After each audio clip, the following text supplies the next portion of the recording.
sesuatu yang seharusnya kamu ajarkan.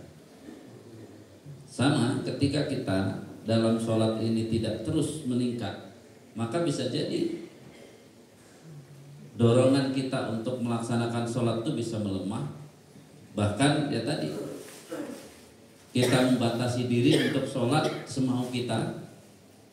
Kita tidak ada niat untuk sholat ini apa sih? Harus sampai mana saya mampu untuk melakukan sholat itu, khususnya sholat malam. Maka ini pelajaran yang sudah keberapa sih? Ketiga ya? Keempat malah, keempat. Sudah keempat, dan ini di slide ini judulnya cita-cita kita untuk bisa melakukan sholat yang terbaik. Maka yang sudah disampaikan ini reviewnya jelas bahwa kita sholat harus meyakini bertemu dengan Allah, tapi mau apa bertemu? Kita sudah mafhum bahwa setiap ketemu itu siapapun kita biasanya mau melakukan komunikasi. Ya, mau tujuan apapun, mau jualan saja kan dia pasti ngomong dulu. Masa cuma ketemu gitu. Nah, dia akan apa? Berbicara. Makanya kemampuan berbicara kita inilah yang saat ini harus kita tingkatkan ketika kita melaksanakan sholat. Jangan sampai sholat ini ternyata kita bengong, sholat ini ternyata kita tidak menguatkan pembicaraan. Sementara alat bicara kita dalam sholat ini, lisan itu terbatas, tapi ada yang tidak terbatas adalah hati kita. Itu yang tidak terbatas. Silakan mau bicara apa kepada Allah. Maka disitulah yang kita sebut butuh ilmu. Tidak bisa kita berbicara sembarangan dari kalimat-kalimat yang kita ucapkan. Sehingga sholat itu ternyata tidak ada alasan sedikit pun untuk diburu-buru. Ini harus diingat oleh kita. Maka hadisnya ini sangat jelas, riwayat Bukhari Muslim, yang seolah-olah bagi orang yang tidak mengerti, wajar dong saya lari karena sudah qomat. Tapi hadis ini membantah, tidak wajar kamu dengar qomat lalu kamu buru-buru datang. Tidak wajar. Bayangkan, yang sepertinya benar gitu ya, ya benar lah. Kalau kita nggak buru-buru ketinggalan, itu tetap hadis ini jelas. Idza sami'tumul iqamah famsu ila shalah wa alaikum bis-sakinah wal wiqar. As-sakinah wal wiqar inilah sebenarnya siapkan dirimu untuk tenang dan khusyuk itu di situ. Kenapa tidak boleh buru-buru? Pasti hilang ketenangan. Pasti hilang ketenangan. Maka langsung di veto wala tusri'u, jangan berburu-buru. Kenapa? Tujuannya akhirnya bukan sholat kita, tujuannya nggak ketinggalan imam. Lari kita ngos-ngosan, Allahu Akbar ngikut. Udah, itu udah ngapain ketemu begitu. Maka fama adraktum fasallu wa ma fatakum fatimu. Ya kamu tanggung resiko. Apa saja dari sholat yang kamu dapati bersama imam, silahkan kamu sholat segitu. Yang nanti kamu ketinggalan, ya kamu sempurnakan. Hanya itu aja tugasnya. Yang gak dibenarkan, kenapa buru-buru? Ya udah qomat, disalah sendiri. Kenapa datangnya qomat? Karena di sini sekaligus menekankan bahwa apa? Sholat ini tidak sekedar kita kerjakan, pentingnya kekhusyuan. Jadi harus jauhkan saya mau sholat tapi harus khusyuk gitu. Ini ayat hadis ini menunjukkan begitu. Karena apa? Kalau nggak sampai pakai khusyuk, ngapain kamu datang sholat? Karena apa? Buru-buru ngapain? Kan ini dibantah. Dengar qomat saja kita tidak boleh buru-buru. Ya kalau mau dapat semuanya nggak ketinggalan sama imam, ya pas adzan datang, jangan pas qomat. Kalau pas qomat ya sudah langsung siap, saya siap menanggung ketinggalan, tapi saya nggak boleh melakukan sholat dengan tidak tenang.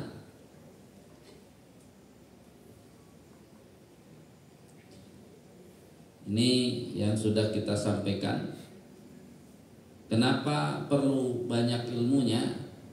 Ibnul Qayyim mengomentari orang yang sholat dibagi 5, yang 2 sholatnya bermasalah, ya. Sholat tapi banyak sekali kurangnya, itu akan mu'aqab. Mu'aqab itu tetap dapat siksaan. Bayangkan, sholat tapi dapat siksaan.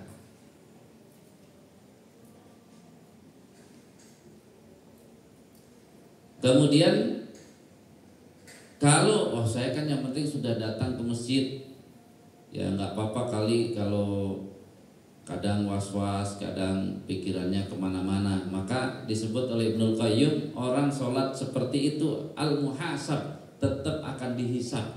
Berarti dianggap apa? Kesalahannya harus dipertanggungjawabkan. Jadi kita nggak bisa sembarangan saja, ya yang penting kan mau sholat syukur. Kemudian di sini paling tidak kita harus sampai kepada nomor 3, yang mukafir anhu, sholatnya itu benar-benar sudah mulai ada perlawanan melawan was-was atau perlawanan melawan pikiran yang kemana-mana. Harus ada usaha itu, baru akan disebut sholatnya bisa menggugurkan dosa. Baru kemudian kalau sudah berusahanya bukan hanya melawan doang, tapi sudah memikirkan gimana caranya lebih sempurna lagi, baru disebut musabun, yang berhak mendapatkan balasan pahala. Yang kelima ini masih cita-cita, karena kalau yang kelima itu sholatnya sudah menuju hanya Allah, itu cita-cita, kita belum sanggup. Paling tidak kita mengejar yang ketiga dan keempat. Sehingga jamaah sekalian, ini yang sudah disampaikan juga, harusnya pelajaran ini selesai di umur 23 tahun seharusnya. Kalau kenapa? Karena begitu dia menikah, anggaplah menikah itu 23, 24, 25, yang dekat-dekat 23 itu umur menikah, langsung amanat yang nomor 1 dari ayat Al-Quran orang menikah itu adalah wa'mur ahlaka bis-sholat. Dia bertanggung jawab atas sholat keluarganya. Bertanggung jawab atas sholat keluarganya. Ya kalau dia sholatnya aja masih disuruh-suruh, sholatnya aja masih pikirannya melayang kemana-mana, ya mau melahirkan murid yang seberapa? Itu kita harus, mumpung di Ramadan begini, kita bisa memohon kepada Allah, kita bisa benar-benar minta ampun kepada Allah. Ternyata sampai umur kita belum bisa menjadi guru sholat yang sesungguhnya. Kemudian ya, pelajaran kita itu, ini saya sebut cita-cita. Nah, mari coba renungkan hadis ini. Ya. An Hudzaifah, ini Hudzaifah ibnul Yaman, yang terkenal beliau adalah yang rahasia siapa saja orang munafik yang tahu adalah Hudzaifah ibnul Yaman dan Nabi. Selainnya enggak. Dalam hadis ini, hadis riwayat Muslim, makanya jamaah sekalian nanti kalau ada yang nanya, ini jawaban. Kan saya sebut cita-cita kemampuan sholat malam seseorang itu harusnya cita-citanya ini, namanya cita-cita. Kenapa cita-cita ini sangat jauh? Sholaitu ma'an nabiyyi sallallahu alaihi wasallam dzata lailatin faftatahal baqarah. Saya kalau di hadis lain, saya ngikut Nabi lagi sholat, saya ngikut. Lalu pas sholat itu Nabi membaca surat Al-Baqarah. Fakultu, ya ini ngomong dalam dirinya, yarka'u indal mi'ah. Paling banyak 100 ayat lah, udah rukuk. Famadon, tapi ternyata enggak, 100 dilewatin. Fakultu yusolli biha fi rok'atin. ya mungkin nggak lama lagi lah akan segera ruku. Famadhab fakultu yarka'u biha, dilewatin lagi, paling surat Al-Baqarah lah, langsung ruku. Summa ftatahan nisa, ternyata enggak. Nabi baca surat An-Nisa. Faqara'aha, nanti kalau hadis lain, udahlah saya pasrah saja lah, ngikut saja. Terserah Nabi kapan mau ruku, saya ngikut. Itu hebatnya sahabat, ngikut sholat selama apapun dia pantang. Ya, walaupun dia belum nggak kuat bahasanya, tapi pantang untuk pergi, ikut aja, lanjutkan.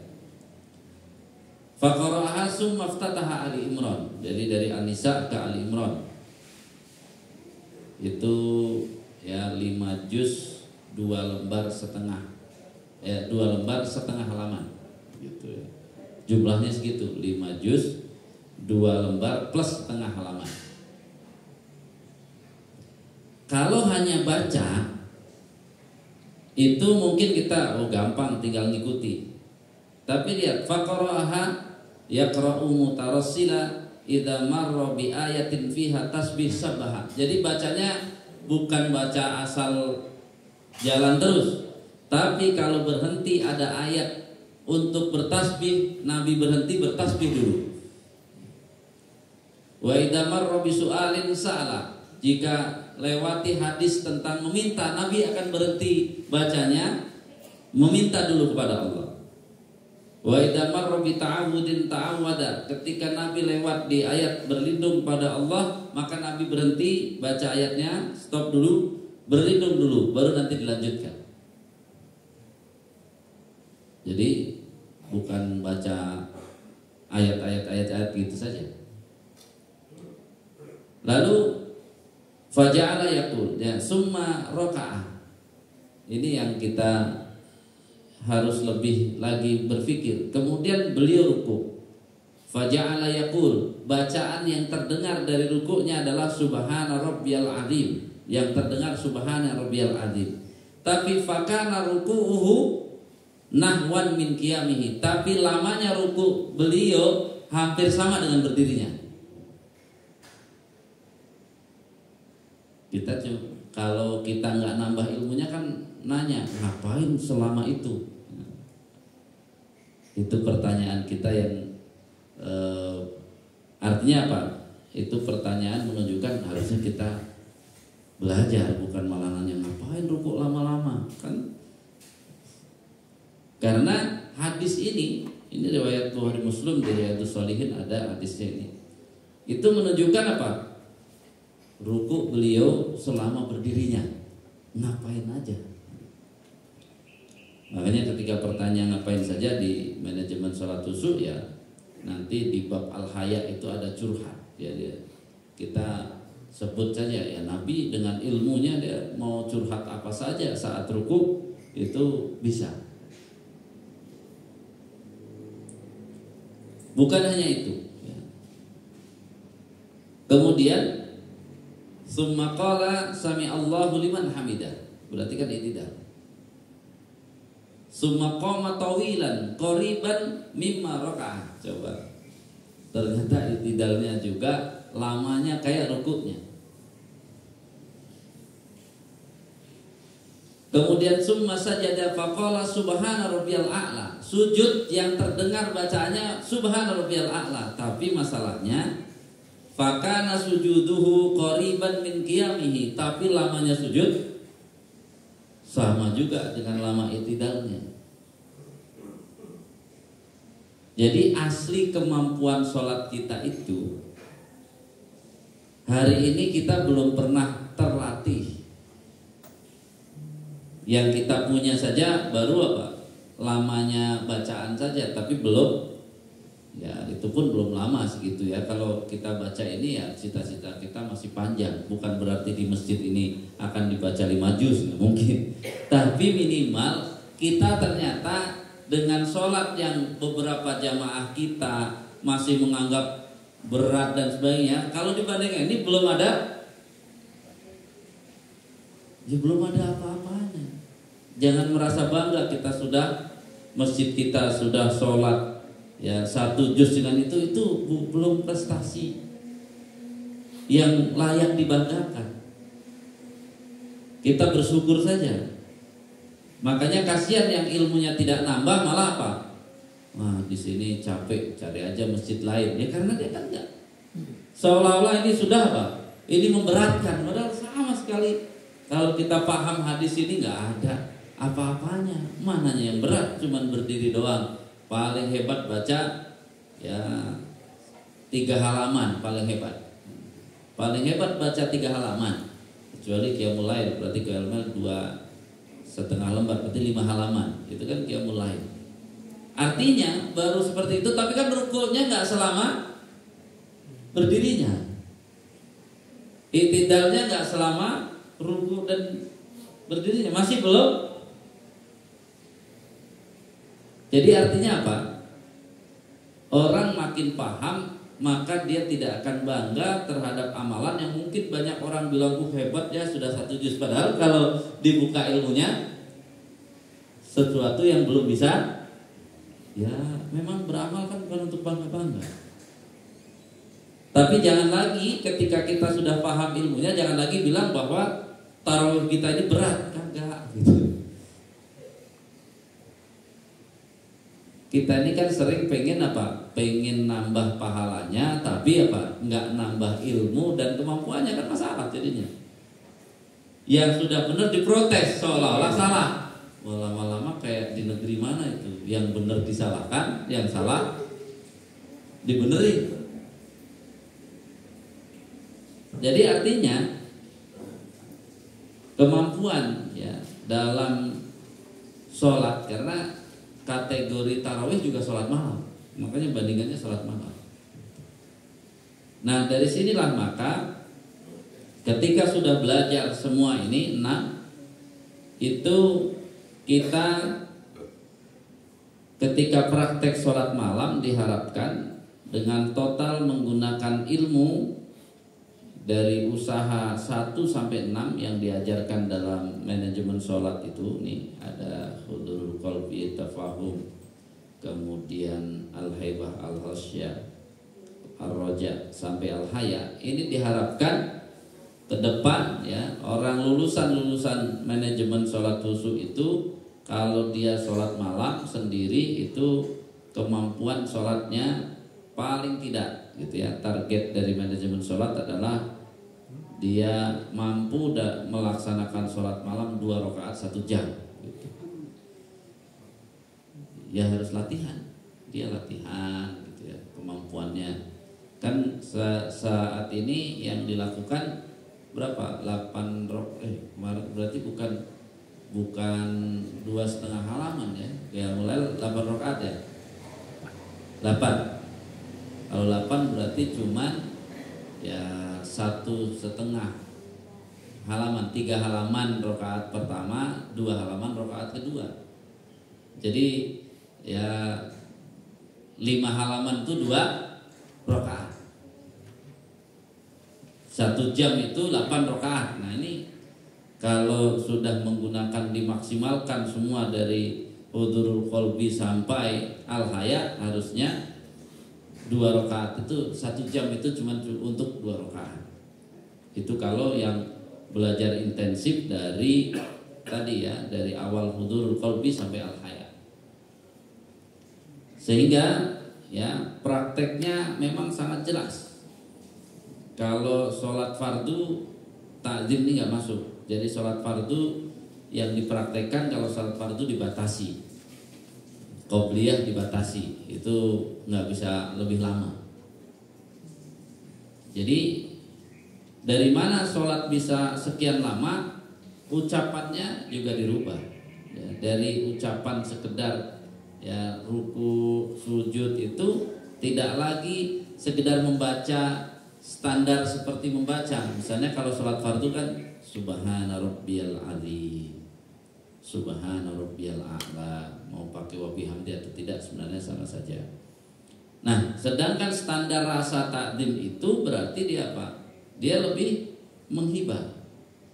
Jadi yang harusnya cuma subhana rabbiyal a'la, subhana rabbiyal a'la, subhana rabbiyal a'la, sholat fardu itu sami Allah. Tapi kalau sudah takdim sholat malam dengan suara takdim dia sholat sendiri lebih lama, maka dia menjadi subhana rabbiyal a'la, dipanjangkan, jedanya pun lebih panjang. Karena apa? Untuk menambah rasa hatinya. Itu kalau di pelatihan umum dipraktekkan, dia seberapa lama ketika jedanya diperpanjang. Kemudian setelah praktek dari takdim yang keempatnya, ini kan langkah keempat. Kalau sholat fardu cuma dua pakainya, dua ranah khusyuknya. Kalau sholat malam nih, kalau praktek yang keempat, standarnya menangis. Sebagaimana perintah membaca Quran itu kan iqra'ul Quran wabku, bacalah Al-Quran lalu menangislah. Kalau nggak bisa menangis, fatabahu katanya. Ya seperti menangis, dibolehkan. Makanya standarnya ini adalah bagaimana dia sholat dengan ucapan menghibah, bahkan boleh menangis. Suaranya bukan apa benar-benar menangis, baru latihan apa? Suara latihan kayak orang nangis itu dibolehkan sholat sendiri. Nah, tadi kan berarti kan lebih lagi. Subhana rabbiyal a'la, lebih lama lagi. Sehingga sekali lagi ketika bicara khusyuk itu bicara maksimalkan fungsi hatinya, maksimalkan fungsi hatinya. Suara dan tadi area yang menjadi suara sehingga menggugah rasa itu sebenarnya untuk menguatkan hatinya, hudurul qalbinya, bukan ya agar menangisnya. Tujuannya bukan menangis, tujuannya bukan menangis, tujuannya membangkitkan rasa batin yang lebih lagi. Itu tujuannya, jangan salah tujuan. Baru kemudian ya akhirnya setelah ya, menghibah dan menangis, level kelimanya disitulah. Dengan kata-kata yang seperti itu nanti baru mulai latihan dia berdoa. Tempat berdoa di kemampuan pertama cuma 1-2. Kalau yang ketiga itu caranya tidak, nanti ada perinciannya. Tapi doa. Jadi yang didengar kan dalam sujud misalnya, yang terdengar orang itu hanya subhana rabbiyal a'la. Sebagaimana Nabi terdengar subhana rabbiyal a'la. Tapi dia harus berdoa. Kalau saya ditanya paling bagus mana, apakah diucapkan atau dalam hati? Karena khusyuk itu menguatkan hati, maka lebih bagus hati. Biar latihan apa? Hatinya itu aktif untuk komunikasi kepada Allah. Itu pilihannya. Pilihannya ke sana. Jadi silahkan latihan berkata-kata kepada Allah dengan hati kita. Karena salah satu manfaat dari hati itu adalah menghubungkan kita dengan Allah. Kita tidak bisa menghubungkan diri kita dengan Allah dengan mulut, nggak bisa. Dia harus dengan hatinya. Maka kalau saya yang disuruh mana lebih kuat doa dengan hatinya atau dengan hatinya? Karena apa? Ulama menetapkan tentang khusyuk itu adalah hadirnya hati dan sampai kuatnya hati untuk berkomunikasi kepada Allah. Nah, kalau puncaknya nanti al-haya itu adalah dalam praktek al-haya itu sudah suaranya menghibah, menangis. Nah, sekarang bukan doa saja, boleh curhat. Sama juga curhat ini adalah silakan bicara. Sehingga salah satu tujuan dari mengajarkan kaum muslimin curhat agar hilang tuh acara-acara TV curhat ya kepada ustadz, ustadzah. Ya kalau curhat ustadz, ustadzah cuma nanya hukum apa itu nggak ada masalah. Yang masalah tuh kalau sudah curhat apa? Pak Ustadz, suami saya begini, itu kan kacau.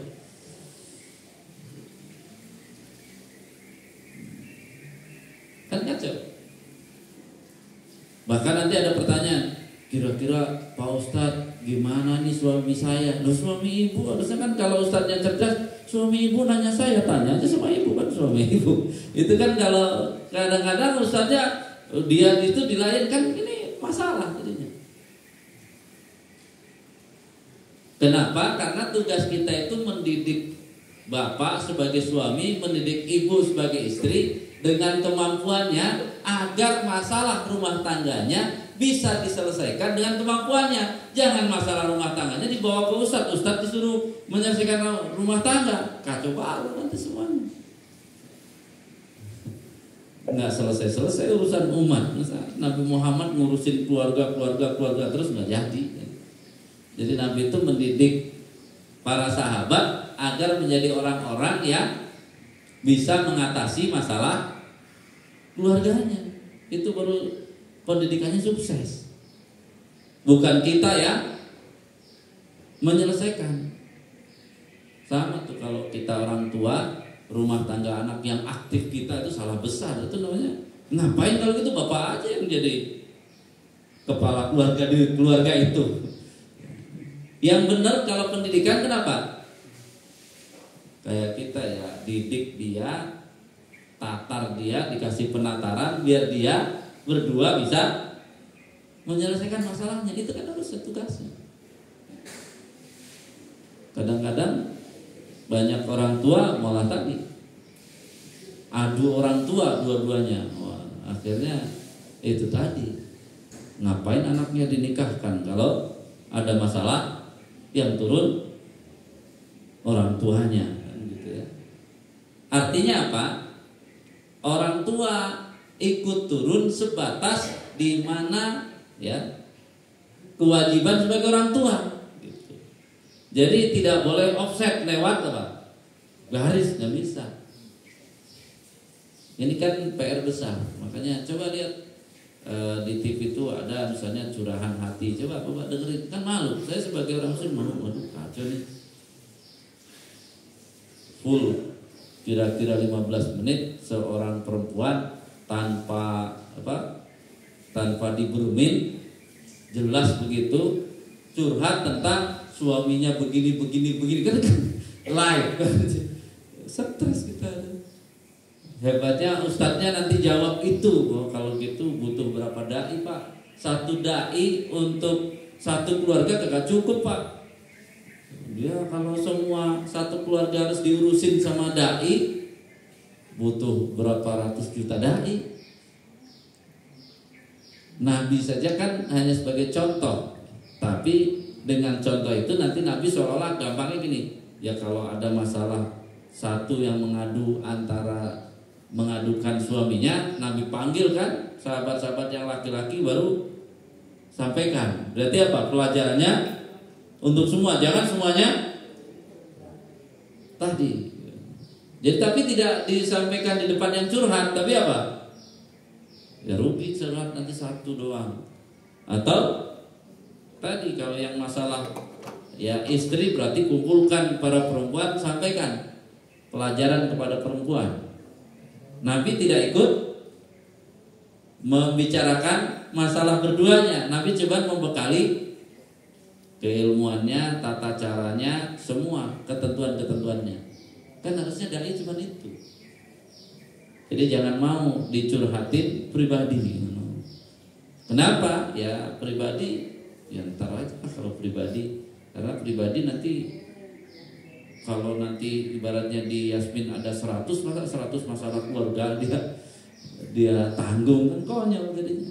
Kapan mau memikirkan kemajuan generasi, kapan mau memikirkan kemajuan ya berbangsa? Nggak ada waktu, nanti habis buat ngurusin perkaka. Jadi dakwah malah turun jadi perkaka. Dakwah itu kan pendidikan. Jadi ini curhat. Nah, agar sukses dalam doa, maka di manajemen sholat disuruh doanya saja dimanage. Yang pertama, kalau kita mau sholat, siapkan doanya. Mau doa apa? Kemudian kan ada doa, ada curhat, maka dibagi dulu. Rakaat pertama untuk doa, rakaat kedua untuk curhat. Berarti masing-masing doa ada 2 sujud. Ini kalau cuman sujud dulu. Curhat ada 2 sujud juga. Nah, kita bicara rakaat pertama ada 2 sujud, maka cara berdoanya nanti baca tasbihnya dulu sampai terasa hatinya tenang. Jadi bukan buru-buru. Subhanallah, subhanallah, subhanallah, udah 3 kali baru langsung doa. Nah, itu namanya nggak belajar ya ar-roja. Ar-roja itu caranya adalah memuji Allahnya sampai membuat hati kita tenang. Subhana rabbiyal a'la, mau pakai wa bihamdi. Subhana rabbiyal a'la sampai berapa nggak usah dihitung, asal hatinya sudah lapang, tenang, baru mulai doa gitu. Salat malam ini masalahnya, bukan salat fardu. Ya, kalau salat fardu Bapak baca 3 kali imam belum bangun itu bagus, karena Bapak berarti bisa berdoa. Kalau yang ilmunya kurang, ngapain sih imam lama-lama? Itu tadi kasihan. Dikasih fasilitas malah dia protes. Karena apa? Dia nggak bisa menggunakan fasilitas itu. Dikasih sujud lama bukannya dipakai, malah apa? Ngomelin imam. Bisa begitu. Dikasih ruku lama, ngomelin imam juga. Duduk antara 2 sujud lama, ngomelin imam juga. Padahal dia harusnya dikasih fasilitas-fasilitas, belajar terus ilmunya sehingga fasilitas itu dimanfaatkan. Nah, karena 2 sujud, biar nanti bisa lama kalau sholat malam, maka sujud pertama bisa minta tolong kepada Allah urusan-urusan pribadi dan dunia. Jadi dibagi, biar ada manajemennya. Sehingga kalau kita tergoda, mungkin karena kita sudah begitu, setan mau menggoda, kita udah tahu, oh ini standarnya, isi doanya dunia dan urusan-urusan sekarang nih, berarti ini masih sujud pertama. Itu cara manage agar apa? Lama sujud tapi nggak lupa, lama berdoa nggak lupa. Baru sujud yang kedua minta untuk akhirat dan agama, itu harus dibagi, jadi manage. Walaupun jangan tanya ini dari Nabi, ya bukan, ini kan manajemen itu kan kita. Ya, kalau Nabi udah jago, dia mau apa aja juga nggak lupa. Kalau kita campur aduk doanya bisa apa? Waduh, ini sujud pertama, kedua, oh bisa hilang kita. Makanya biar gak hilang dibagi. Sujudnya ada 2, jadi pas rakaat pertama dua-duanya mau digunakan untuk doa khusus tanpa curhat. Ya kalau doa khusus tanpa curhat, Bapak siapin aja permohonan banyak-banyak, yang dunia mana, yang akhirat mana, yang agama mana, udah tinggal dibagi. Nah, sedangkan curhat juga sama. Kalau curhat berarti rakaat kedua semuanya dipakai curhat. Curhatnya sama, nanti dibagi 2 antara dunia dan akhirat. Sama nomor 2-nya. Nah ini sujud pertama curhat urusan-urusan pribadi dan dunia. Sedangkan sujud kedua urusan akhirat dan agama, curhat. Apa bedanya doa dengan curhat?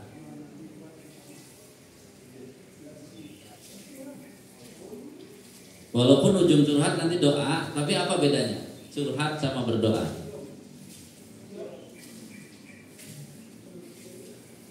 Kalau namanya curhat itu ada apa? Ada ceritanya dulu kepada Allah, ngobrol gitu ya. Jadi sama-sama doa, anaknya biar nurut, gampang diatur. Tapi kalau yang pertama tadi di rakaat pertama nggak ada prolog-prolog, semuanya pokoknya di absen doanya. Wah, urusan anak, urusan bisnis silakan absen. Tapi kalau untuk rakaat kedua dia bisa apa? Curhat itu berarti dibedah. Yang mana yang pengen duluan, misalnya anak saya susah banget nurut ya Allah, itu udah ngadu kenapa semua diceritakan, baru tetap minta. Ujungnya minta tapi apa? Kalau namanya curhat tuh ada bumbu-bumbu kata-katanya. Itu bedanya. Kalau doa kan nggak perlu. Jadi tetap ujung dari curhat itu adalah doa, tetap doa. Mintanya apa? Kita kan curahan masalah dulu baru minta. Jadi ini tadi biar apa? Saya lama ngapain? Lama berdiri. Nah, kalau lamanya berdiri itu urusannya sama yang ini nih. Sebelum salam masih sama. Kalau sebelum salam bebas ya. Untuk sebelum salam itu bebas. Doa apa saja, curhat apa saja bebas. Silahkan. Tadi nggak perlu persiapan kalau di sini kan tinggal salam ini nggak bakalan lupa gitu ya. Jadi kenapa di sini mau lama-lama agak bebas karena apa? Langsung salam nggak akan lupa di sini. Tapi kalau sujud tadi diatur karena kalau sujud bisa lupa. Nah, sedangkan tadi ngapain itidal, ngapain saja ruku, kelama-lama diduduk antara dua sujud, agak mudah karena terbantu dengan bacaannya.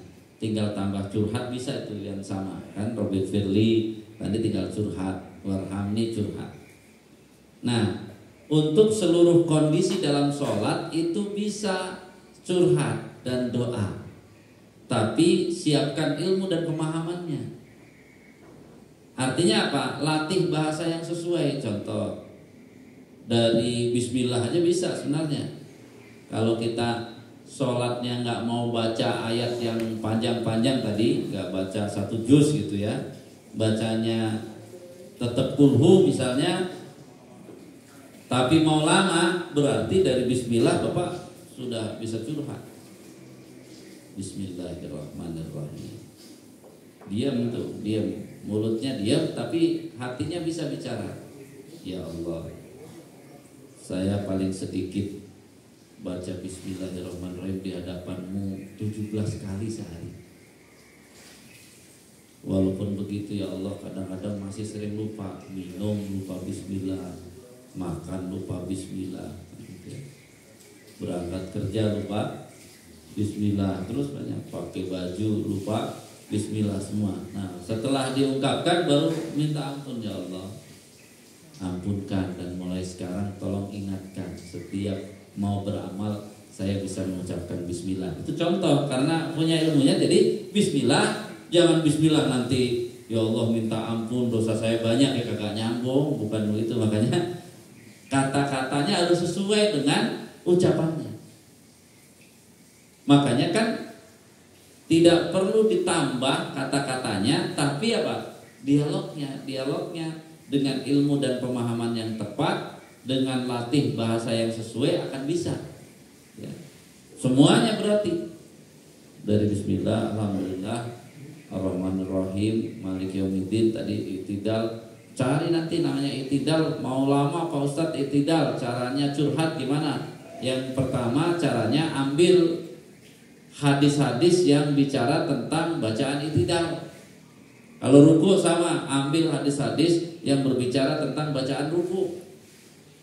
Mau curhat dari doa iftitah, ambil ya hadis-hadis berkenaan dengan doa iftitah. Ini kan bacaan doa iftitah kita berapa? Yang umum dipakai orang berapa itu? Yang umum.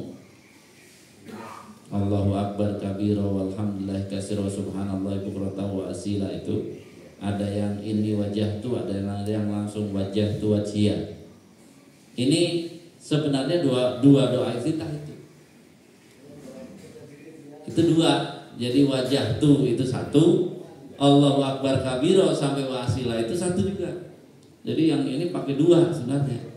Kalau yang pakai Allahu akbar kabira itu pakai dua doa iftitah. Kalau Allahumma baik ini cuma satu biasanya. Jadi artinya apa? Kita selama ini merasa sudah hebat sholat, padahal kita nggak punya banyak pengetahuan tentang sholat. Itu kan masalah. Sehingga kalaulah tadi disebutkan hadis bisa heran, ngapain aja ya? Ya iya, kita nggak ngerti, jadi bilang ngapain saja. Kalau yang ngerti, ya Nabi dengan ilmunya yang sangat luas dan pemahaman sangat luas, ilmunya sangat dalam, maka walama waktu 5 juz untuk curhat kepada Allah kurang kasarnya. Kalau Nabi mau lebih, itu bisa lebih. Makanya sholat Nabi itu kadang panjang bacaannya tapi waktunya ruku sujudnya lama juga, kadang pendek tapi berdirinya lama, rukunya lama, sujudnya sama juga. Seperti baca 5 juz, lamanya sama juga, 2 rakaat sampai subuh. Ya, jadi 2 rakaat pertama pemanasan, langsung 2 rakaat yang berat tadi. Itu cara sholat Nabi. 11 itu biasanya berarti kondisinya lancar-lancar saja, aman-aman saja bisa 11. Tapi kalau banyak masalah itu cuma 2 rakaat sampai subuh rata-rata. Jadi setelah menyiapkan ilmu dan pemahaman, kemudian melatih bahasa yang bagus tadi sesuai, maka dari takbir Allahu Akbar sampai salam bisa curhat dan doa. Mau selama apa saja silahkan, nggak ada batasnya. Makanya sholat malam yang umum ya, itu sebenarnya tidak dibatasi harus sekian rakaat. Kalau kita enak nih di Ramadan, sholat tarawih kan sudah. Sholat malam itu nggak perlu ngitung rakaat sebenarnya. Ya, yang diusahakan tetap disunahkan oleh Nabi dibuka dengan 2 rakaat ringan, itu harus. Jadi sebelum sholat tuh, sebelum dimulai sholat jamaah, para jamaah wudhu dulu, sholat dulu 2 rakaat yang ringan gitu ya, sambil nunggu yang lain gitu. Itu caranya. Jadi sholat ringan baru nanti sholat yang lebih berat. Itu caranya. Nah, maka dalam surat Al-Muzammil itu nggak ada hitungan rakaat, yang ada lama gitu ya.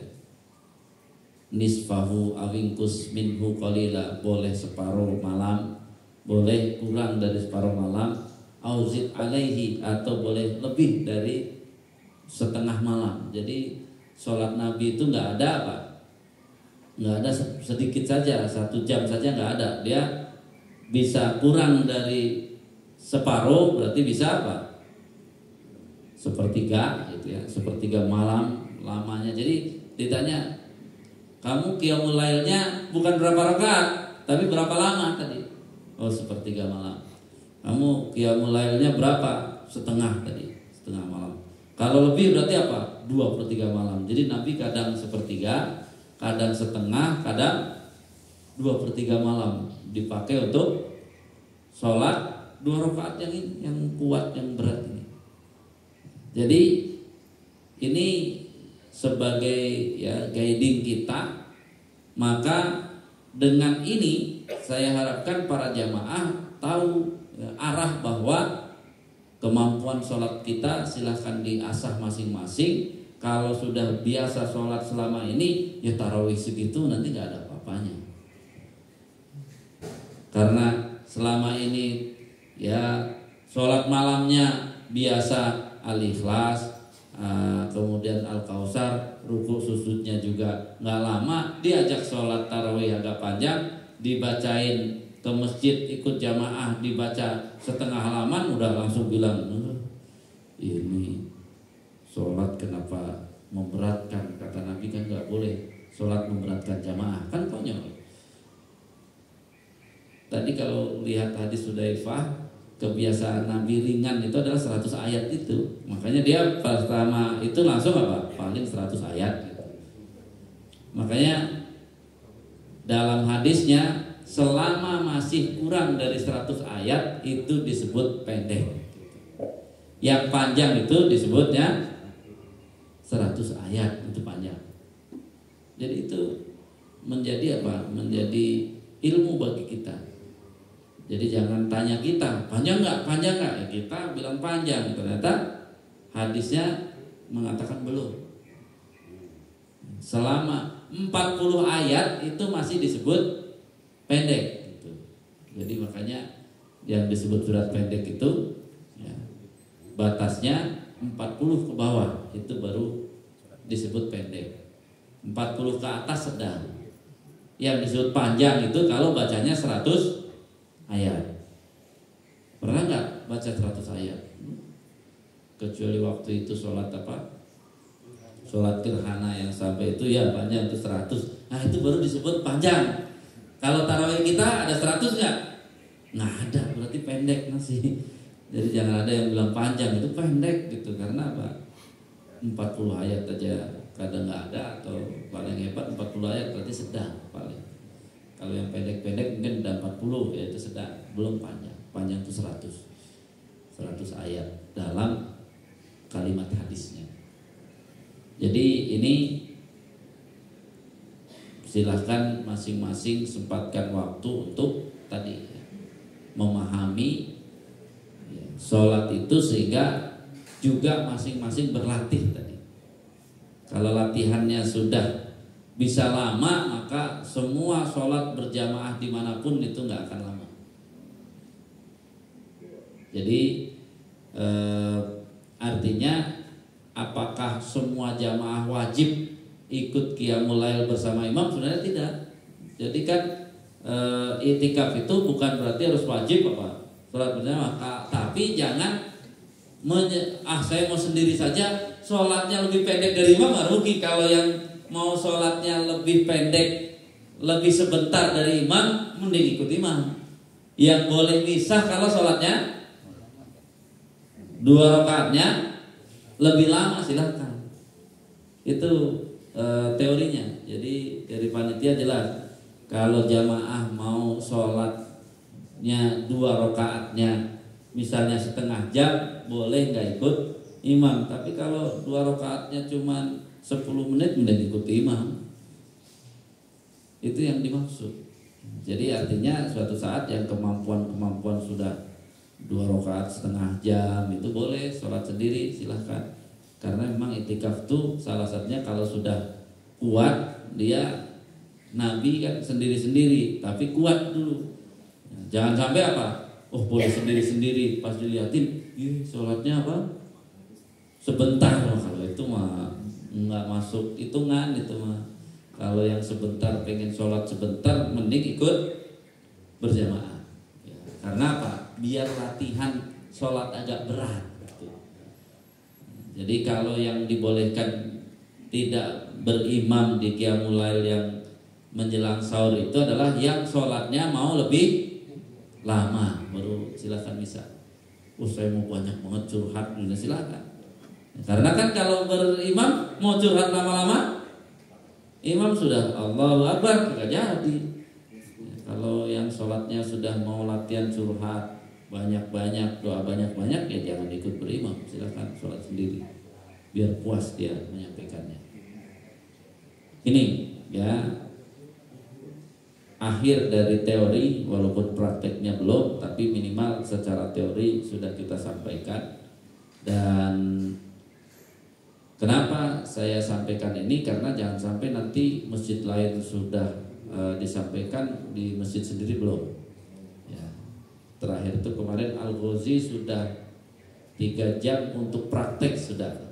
Ya, sebelum saya lupa tanggal 15. Tanggal 15 Sabtu tanggal 15 yang lalu itu juniornya Pak Jul, Pak Suwandi dan kawan-kawan, ada beberapa orang itu benar-benar praktek ya. Yang ini dipraktekkan ya, 2 rakaat level 1 dulu, standar sholat fardu 2 rakaat biar ngerti bedanya. Terus sekarang 2 rakaat lagi yang sifatnya menghibah dulu, kemudian 2 rakaat lagi yang sifatnya sampai menangis, baru 2 rakaat lagi yang apa? Tumpahkan semua tuh kekuatan. Walaupun mereka belum ternyata yang tumpahkan nih, baru 3 kemarin. Mereka masih menyisakan 1 lagi pertemuan. Jadi biar, karena namanya pelatihan kan harus kemampuannya harus yang meningkat. Kalau kemampuan nggak meningkat, namanya bukan pelatihan. Kalau pengetahuan doang ceramah aja, jangan pelatihan. Makanya judul kita sebenarnya pelatihan. Wallahu a'lam bishawab. Silakan kalau ada hal-hal yang ditanyakan, tapi minimal saya sudah gambarkan ya, sekaligus menjadi ilmu. Semua jamaah yang dengar, kalau ada orang nanya ngapain sih lama-lama sholat tarawih, Bapak udah bisa jawab, lama kamu ngaji, makanya pas ngaji dibilang itu belum ada apa-apanya. Lama itu kalau nanti imamnya baca 5 juz baru lama. Kalau baru segitu nggak lama. Ya. Ya.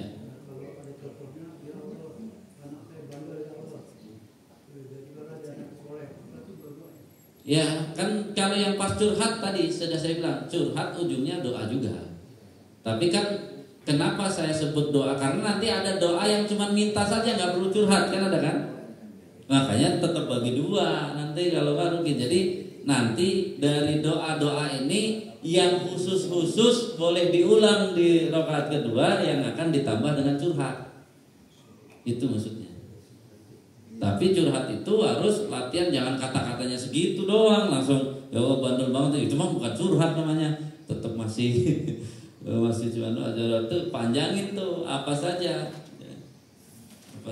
gitu ya.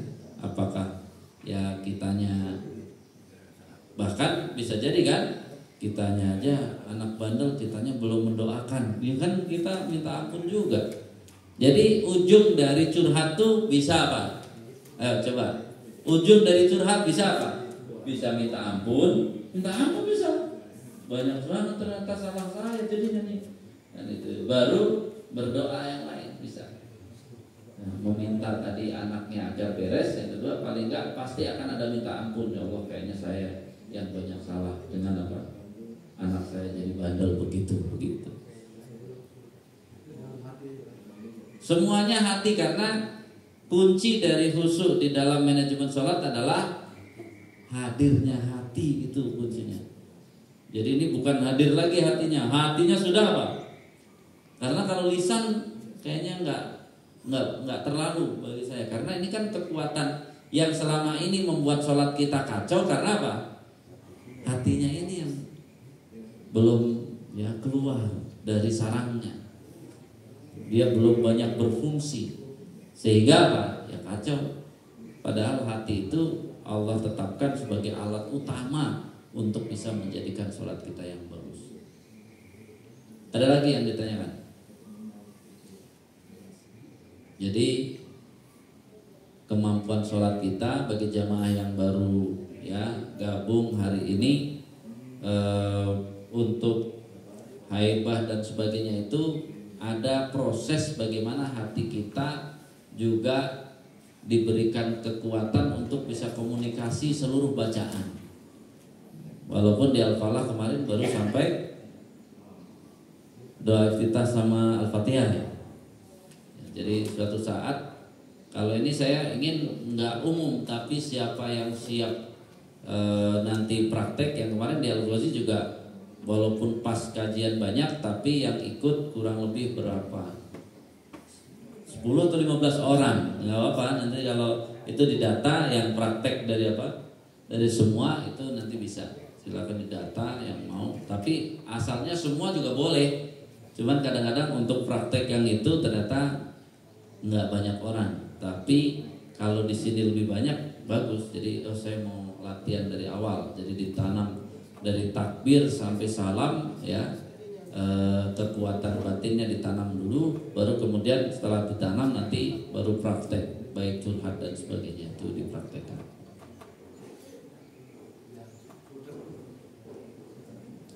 Ada pertanyaan?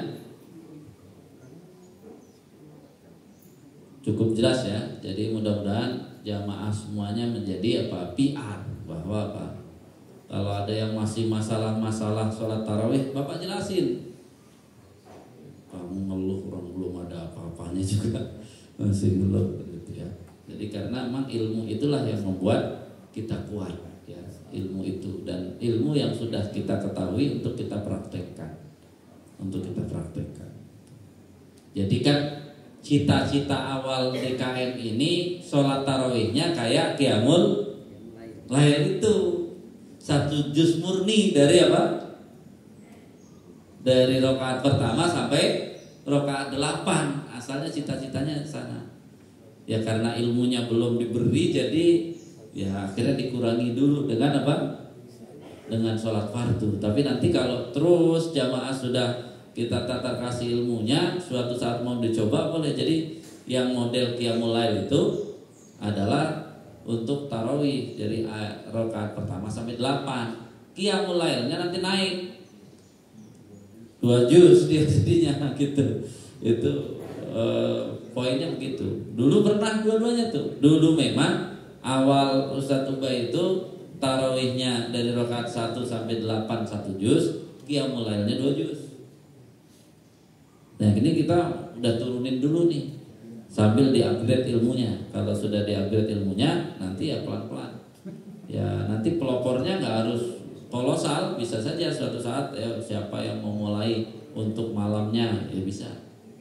Yang paling susah ternyata bukan cari jamaahnya, yang susah cari imamnya yang sanggup 2 juz itu.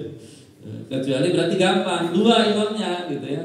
Yang 4 rakaat 1 juz ya biar nggak memberatkan imam, bagi 2 berarti. Yang 1 juz di 4 rakaat pertama, 1 juz lagi imam baru lagi di 4 rakaat kedua ya nanti. Tapi pelan-pelan ya, harapannya semua jamaah mengenal bagaimana sholat ini dan kemampuannya harus meningkat seperti apa. Bro, ada pertanyaan bro? Nggak ada ya, cukup jelas ya. Siap jadi PR karena ini kitanya yang nggak meningkat ilmunya. Jadi lucu-lucu orang protes-protes itu gimana? Protes pengetahuan nggak ditambah malah protes. Sebenarnya akhirnya kita malu, orang yang protes itu sebenarnya sedang menunjukkan kebodohannya dan nanti kasihan. Jangan menunjukkan kebodohannya, tugas kamu itu belajar gitu ya. Jadi jangan malah ketahuan bodoh karena mempertanyakan sesuatu ya, apalagi Bapak nanya itu padahal sudah dibahas di pengajian, Bapak kemana? Kan ya jadi tambah gak enak. Tambah gak enak kalau jawabannya begitu kan gitu. Bapak nanyakan sesuatu padahal sudah dibahas tuntas di pengajian, Bapak tinggal cari videonya aja, dengerin kan gitu ya. Gampang gitu. Baik, ini mudah-mudahan sekali lagi yang paling penting dari ilmu setelah Bapak pahami itu adalah dicoba ya, dilatih pelan-pelan. Latihannya nggak harus langsung apa penuh, pelan-pelan gitu ya, bergeser mampu seberapa gitu. Baik, kita cukup ya. Suruk sudah hampir dikit ya. Baik, kita tutup dengan hamdalah. Alhamdulillahirabbil alamin. Subhanakallahumma wa bihamdika asyhadu an la ilaha illa anta astaghfiruka wa atubu ilaik. Assalamualaikum warahmatullahi wabarakatuh. Pas